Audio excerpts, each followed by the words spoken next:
Et avant de débuter la vidéo, sachez que nous serons à la Manga Nîmes les 9 et 10 avril prochains. Donc si tu es de Nîmes, Montpellier ou Avignon, viens nous voir. D'autant qu'on va organiser un quiz Dragon Ball géant où tu pourras remporter des lots, mais aussi une animation sur scène où tu pourras t'essayer au doublage avec tes comédiens préférés. On compte sur toi.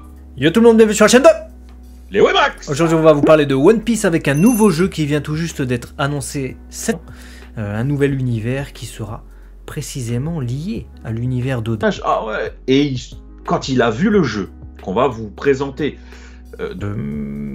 Voilà, dites-nous ce que vous avez pensé d'ailleurs du précédent. Moi je m'attendais pas à ça, je m'attendais plutôt à un univers ou un open world finalement. Même si c'est découpé et que tu as des temps de chargement quand tu rentres dans des endroits, je veux bien le comprendre, quand tu rentres dans des grottes ou dans des bâtiments détruits. Et le tour par tour, bon pourquoi pas, ça dépend comment c'est amené. Si t'es avec tous tes Mugiwara et tout, ça peut être sympa. Si t'es tout seul contre le boss, à voir. Ça c'est déjà fait de toute façon, mais... Ouais, je sais pas. Du coup, bah je l'attends, mais au moins pour voir un peu comment on va pouvoir évoluer dans ce monde-là. J'aime bien aussi le design des personnages, ils sont plutôt stylés.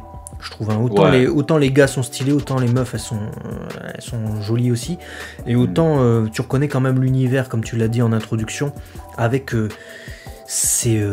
comment dire ça, cette architecture, tu vois. Tu es dans un truc qui peut totalement se retrouver dans le manga One Piece, tu vois. Quand tu vois les gros bâtiments là, les espèces de forteresses, quand tu vois la grotte avec je sais pas si c'est des... Si t'as l'air d'être dans un truc aztèque ou je sais pas quoi, t'es rentré dans un truc mystérieux. Hein, pas pour bouffer, même si... Ouais, mais t'as l'air d'être dans... ou même une ancienne civilisation, quoi. Tu sens ce truc-là.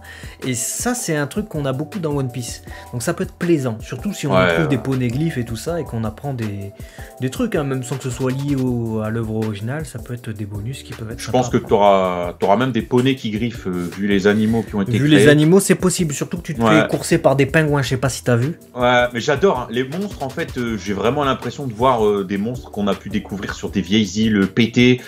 Moi j'adore ce lion, même cet oiseau géant là, etc. Ça fait très île perdue. Et on va découvrir des bestiaux qui viennent de tout horizon. D'ailleurs, j'ai, si tu veux, retrouver là en direct des informations sur le scénar, parce qu'on a les développeurs de One Piece Odyssey qui ont du coup opté pour une histoire originale, on l'a dit tout à l'heure. Et on a quelques lignes, je vais vous les lire, où ils nous disent: au cours de son aventure, l'équipage de Chapeau de Paille, donc les Mugiwara menés par Luffy, est happé par une terrible tempête. C'est ce qu'on peut lire sur le site officiel. Hein. Et les compagnons s'échouent sur une île mystérieuse et luxuriante, perdue au cœur de la tempête, et se sont séparés les uns des autres.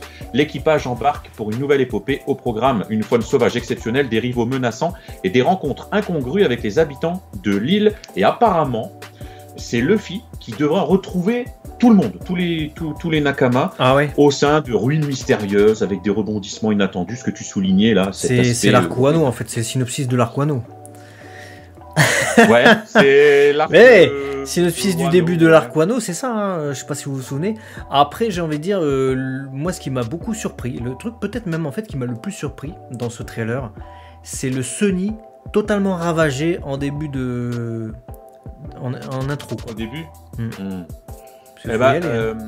à la fin du trailer, justement, on peut apercevoir des hommes un peu bizarres qui s'en prennent du coup au Sunny. Et on entend cette phrase qui dit ce moment dans l'histoire n'aurait jamais dû arriver. Et c'est comme ça que ça se termine. Et apparemment, c'est un gros tease aussi de ce qui se trame sur cette île mystérieuse. Beaucoup de teasing. Moi, j'ai envie, comme toi, de découvrir ce jeu, de voir si cette expérience, voilà, un peu d'aventure, même décomposée, en JRPG, comme on a dit, ça va vraiment nous immerger dans cet univers. Et j'espère que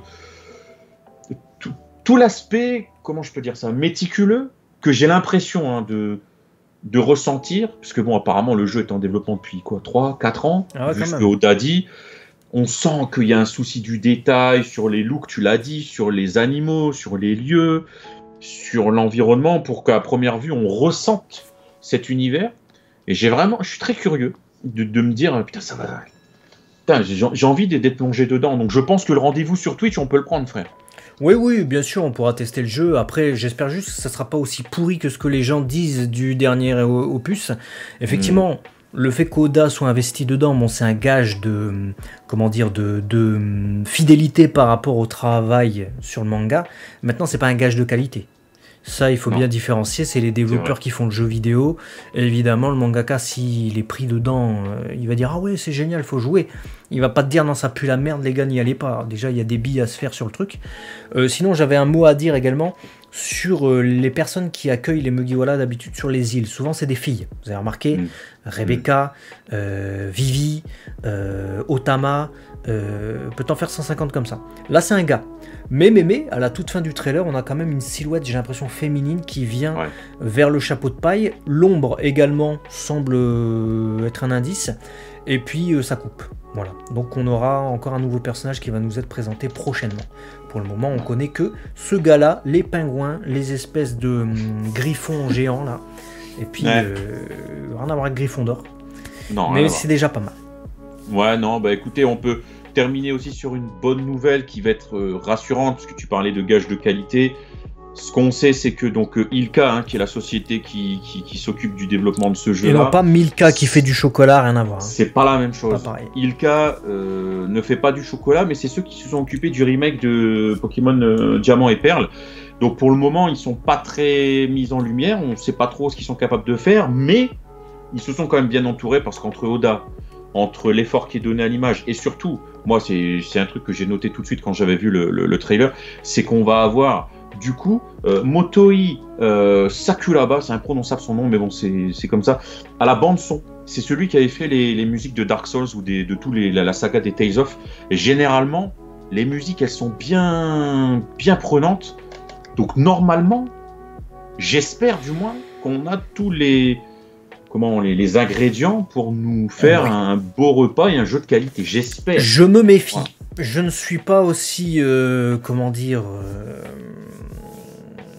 optimiste. C'est quoi le mot ? Ouais, toi tu es très optimiste, je trouve. Je suis optimiste, oui. Après, moi je me méfie, j'ai des réserves. Voilà, dites-nous dans les commentaires, vous, comment vous sentez cette affaire. Est-ce que vous êtes content également par cette annonce ? Est-ce que vous êtes réjoui ? Est-ce que vous avez hâte de voir un peu plus ? Dites-nous tout ça, nous on se retrouve très vite sur la chaîne. De Léo et Max, abonnez-vous et partagez, on vous aime très fort. À la prochaine. Ciao.